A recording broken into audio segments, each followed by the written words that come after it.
Eh bien, nous revoici avec une autre vidéo sur la M57 pour changer. Alors cette fois-ci, je me suis dit, je vais faire la synthèse de qu'est-ce qu'on peut avoir quand on est une petite commune. Alors par petite commune, ça peut être bien sûr le fameux seuil qui a toujours existé jusqu'ici, c'était le seuil des 3500 habitants. Alors c'est vrai que parfois on peut avoir 500 habitants qui sont indiqués, mais bon, je me suis dit, autant être très clair là-dessus. On va traiter une vidéo qui, ma foi, va ne traiter que les problèmes des petits, donc les fameuses communes de moins de 3500 habitants. Alors qu'est-ce qu'on a avec cette M57 2022 Plusieurs petites choses que vous allez trouver dans bien sûr le site collectivitélocale.gouv.fr. Donc je me suis dit, tiens, je vais faire une synthèse assez rapide, de manière à bien figer les choses pour voir dans quel domaine vous allez vous placer. Alors j'y vais. Je vais commencer par le plan de compte. Alors bien sûr, on vous a sermonné, on vous a dit, attention, vous allez avoir un plan de compte bien adapté à vous. Bien sûr, vous allez le trouver. Il figure sur le site collectivitélocale.gouv.fr. Je fais un peu de pub au passage. Il faut bien avoir à l'esprit que qu'est-ce qui va changer ? Eh bien, le plan abrégé pour les communes de moins de 3500 habitants, ce sera le plan de compte par défaut, puisque bien évidemment, on vous l'a créé pour vous, pas pour pour un autre type de collectivité. Pour les nostalgiques, pour ceux qui veulent absolument faire plus que ce qu'on leur demande, c'est tout à fait possible. Donc vous voyez que finalement, le plan de compte abrégé, en définitive, c'est comme une guimauve, ça peut s'allonger. Vous avez quoi ? Eh bien, vous avez la possibilité d'opter, si vous prenez une délibération, pour le plan de compte élargi, si vous le souhaitez, comme les communes de plus de 3500 habitants.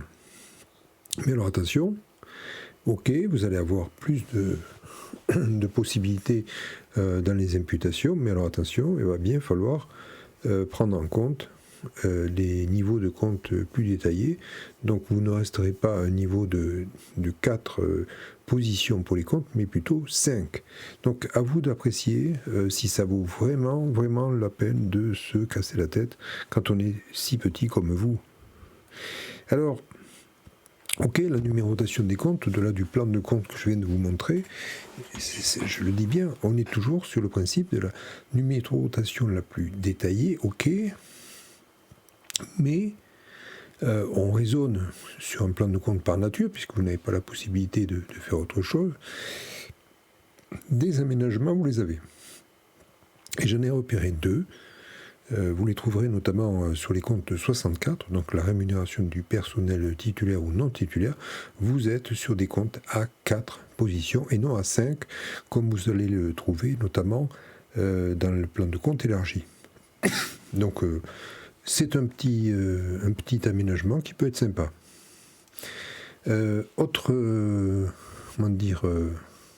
Permanence, si j'ose dire, parce que là, je ne peux pas dire que c'est quelque chose qui a changé.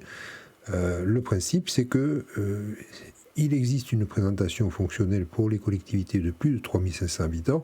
Vous avez moins de 3500 habitants, on ne vous le demande pas.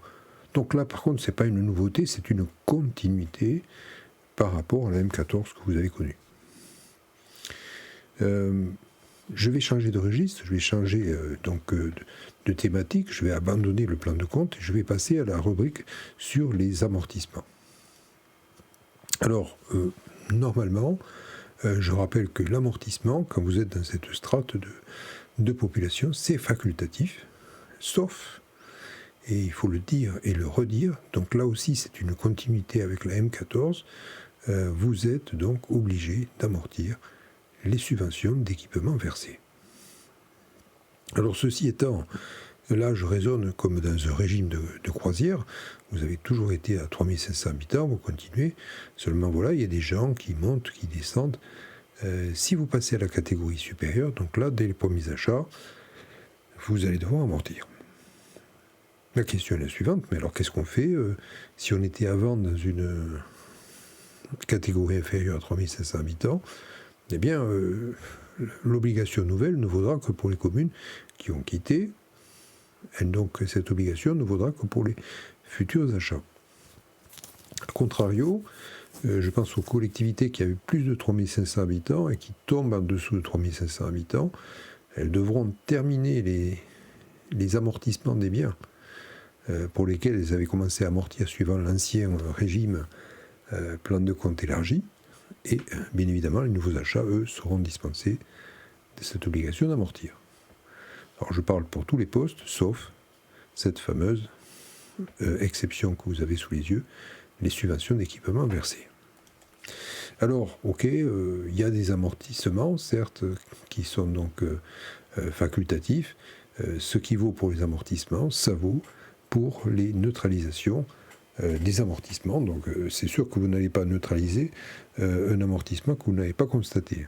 Mais je crois que c'est important de se le redire, là aussi, ce sont des éléments de continuité que vous retrouvez sur la M57. Donc, très bien. Dans le même esprit, je pense aux frais d'études non suivis de réalisation d'immobilisation. Avec la M14, vous étiez censé faire l'amortissement de ces frais d'études.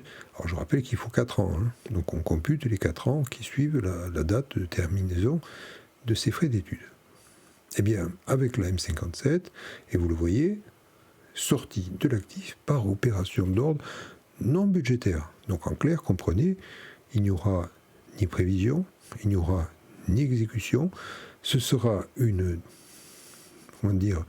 opération qui va se dérouler sur le compte de gestion, et je vous ai laissé les opérations, les comptes qui seront mouvementés chez le comptable, pas chez vous.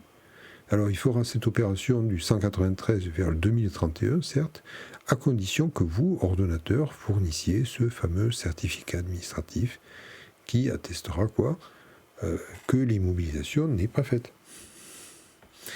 Il y a les frais d'études, certes, mais vous avez aussi ce qu'on appelle les fameux frais d'insertion. Alors ce que je viens de dire pour les frais d'études, eh bien vous allez le retrouver aussi pour les frais d'insertion. Alors il y aura une légère variante. Alors je reviens éventuellement en arrière, ça vous permettra de voir les comptes donc chez le comptable. Donc pour les frais d'études, vous êtes du 193 vers le 2031. Pour les frais d'insertion, c'est le 193 vers le 2033.